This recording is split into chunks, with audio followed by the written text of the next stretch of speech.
નમસ્કાર. ક્યારે એવો વિચાર આવ્યો છે કે જો કોઈ બાળકના નામે પ્રોપર્ટી હોય તો શું એના માતાપિતા એને વેચી શકે? ઘણા પરિવારોને મૂંઝવતો આ એક સવાલ છે. તો ચાલો આજે આ જ ગૂંચવણને ઉકેલીએ અને સમજીએ કે સગીરની મિલકત વેચવા પાછળના કાયદાકીય નિયમો ખરેખર છે શું.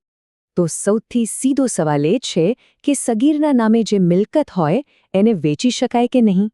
હવે આનો જવાબ સીધો હા કે નામાં નથી. એની પાછળ એક આખી કાનૂની પ્રોસેસ છે અને એ સમજવી બહુ જ જરૂરી છે.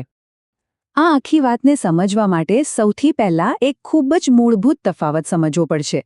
માલિક કોણ અને વાલી કોણ? ચાલો આ બંને વચ્ચે કાયદો શું ભેદ રાખે છે એ જોઈએ. જુઓ, સૌથી અગત્યની વસ્તુ છે સરકારી રેકોર્ડ. આપણે જે 7-12 અને 8 ઉતારા કહીએ છીએ એ જમીનની માલિકીનો પાક્કો પુરાવો છે. અને જો એમાં નામ સગીરનું હોય તો બસ વાત ત્યાં જ પૂરી થઈ જાય છે. કાયદાની નજરમાં એ મિલકતનો અસલી માલિક એ બાળક જ છે, એના માતાપિતા નહીં, કોઈ વાલી નહીં. આનો મતલબ શું થયો? એકદમ સિમ્પલ છે. માતાપિતા કે વાલી એ બાળકની સંભાળ રાખે છે, એટલે એ એક રીતે કેરટેકર થયા, માલિક નહીં. અને એટલે જ એમને એ પ્રોપર્ટી સીધી વેચી દેવાનો કોઈ જ કાયદાકીય હક નથી. સાચો માલિક તો, જેમ આપણે વાત કરી, એ સગીર પોતે જ છે. તો પછી સવાલ એ થાય કે જો કોઈ સાચી મજબૂરી આવી પડે અને મિલકત વેચવી જ પડે તો કરવું શું? કાયદો આના માટે એક જ રસ્તો બતાવે છે, એક જ દરવાજો ખુલ્લો રાખે છે અને એ છે કોર્ટનો દરવાજો. તો ચાલો હવે એ સમજીએ કે આ કોર્ટની મંજૂરી લેવાની આખી પ્રોસેસ છે શું. આ વાત બરાબર મગજમાં બેસાડી લેવા જેવી છે.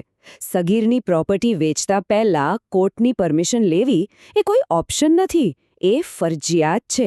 કાયદાકીય રીતે આ કરવું જ પડે. આના વગર જો કોઈ સોદો કરવામાં આવે તો સમજી લો કે ભવિષ્યમાં બહુ મોટી મુશ્કેલી ઊભી થઈ શકે છે. તો આ પ્રોસેસ કેવી રીતે કામ કરે? સૌથી પહેલા વાલીએ કોર્ટમાં એક અરજી કરવાની અને એમાં મિલકત શા માટે વેચવી છે એનું એકદમ પાક્કું કારણ આપવું પડે. જેમ કે બાળકના સારા ભણતર માટે કે પછી કોઈ મેડિકલ ઇમરજન્સી માટે પૈસાની જરૂર હોય.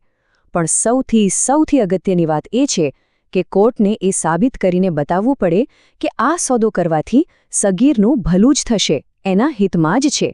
જ્યારે કોર્ટને ખાતરી થાય ત્યારે જ એ વેચાણ માટે પરમિશન એટલે કે ઓર્ડર આપે છે. પણ માની લો કે કોઈ આ બધી પ્રોસેસને સાઇડ પર મૂકી દે અને કોર્ટની મંજૂરી વગર જ મિલકત વેચી નાખે તો શું થાય? આ એક બહુ મોટી ભૂલ છે અને એના પરિણામો ખાસ કરીને જેણે પ્રોપર્ટી ખરીદી છે એના માટે બહુ જ ગંભીર હોઈ શકે છે. આને સમજવા માટે એક કાયદાકીય શબ્દ છે વોઇડેબલ. ગુજરાતીમાં કહીએ તો રદ્દબાતલ, એટલે કે જેને ભવિષ્યમાં રદ કરાવી શકાય એવું.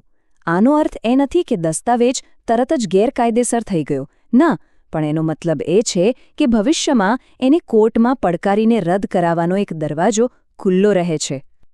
ચાલો આખી વાતને એક ઉદાહરણથી સમજીએ. ધારી લો કે કોર્ટની પરમિશન વગર પ્રોપર્ટી વેચાઈ ગઈ. હવે વર્ષો પસાર થાય છે, પેલું બાળક મોટું થઈને 18 વર્ષનું થાય છે, ત્યારે કાયદો એને એક મોટો પાવર આપે છે. એ ચાહે તો એ જૂના વેચાણ દસ્તાવેજને કોર્ટમાં પડકારી શકે છે અને એને રદ પણ કરાવી શકે છે. હવે વિચારો, જે વ્યક્તિએ વર્ષો પહેલાં એ મિલકત ખરીદી હતી એની શું હાલત થાય? કેટલું મોટું રિસ્ક છે આ! ઓકે, તો હવે માની લઈએ કે કોર્ટમાંથી મંજૂરી મળી ગઈ, બધું બરાબર છે. તો શું હવે વાલીની જવાબદારી પૂરી? ના, બિલકુલ નહીં. હકીકતમાં જવાબદારી તો હવે શરૂ થાય છે. વેચાણ કેવી રીતે કરવું અને એના પૈસાનું શું કરવું એમાં પણ કેટલાક નિયમોનું પાલન કરવું પડે છે. તો વાલીએ કઈ બાબતોનું ધ્યાન રાખવાનું છે? પહેલું અને સૌથી મુખ્ય, દરેક પગલું સગીરના ભલા માટે જ હોવું જોઈએ. બીજું, દસ્તાવેજ રજીસ્ટર થાય ત્યારે કોર્ટનો ઓર્ડર સાથે રાખવો જરૂરી છે. અને છેલ્લે, વેચાણમાંથી જે પણ પૈસા આવે એનું સગીરના ભવિષ્ય માટે સુરક્ષિત રોકાણ કરવો. હવે વાત કરીએ પૈસાની. એનું શું કરવાનું? અહીં કાયદો એકદમ ક્લિયર છે. વેચાણમાંથી જે રકમ મળે એ વાલી પોતાના માટે વાપરી ના શકે. એ પૈસા ફરજિયાતપણે સગીરના પોતાના નામે કોઈ નેશનલાઇઝ્ડ બેંકમાં ફિક્સ્ડ ડિપોઝિટ એટલે કે FDમાં જ મૂકવાના હોય છે. આવું શા માટે? જેથી એ પૈસા સુરક્ષિત રહે અને જ્યારે બાળક મોટું થાય ત્યારે એના કામમાં આવે. તો આ આખી ચર્ચાનો સાર શું છે? બસ આ એક વાક્ય: કાયદાની નજરમાં સગીરનું હિત સર્વોપરી છે. આપણો કાયદો હંમેશા કોઈપણ સંજોગોમાં બાળકના હિતને સૌથી ઉપર રાખે છે. એટલે જ મિલકતને લગતો કોઈપણ નિર્ણય લેતી વખતે ફક્ત એક જ વાત ધ્યાનમાં રાખવાની છે કે એનાથી સગીરનું ભવિષ્ય સુરક્ષિત બને. આખું કાનૂની માળખું આ જ એક સિદ્ધાંત પર ઊભું છે: સગીરના અધિકારોની રક્ષા કરવી.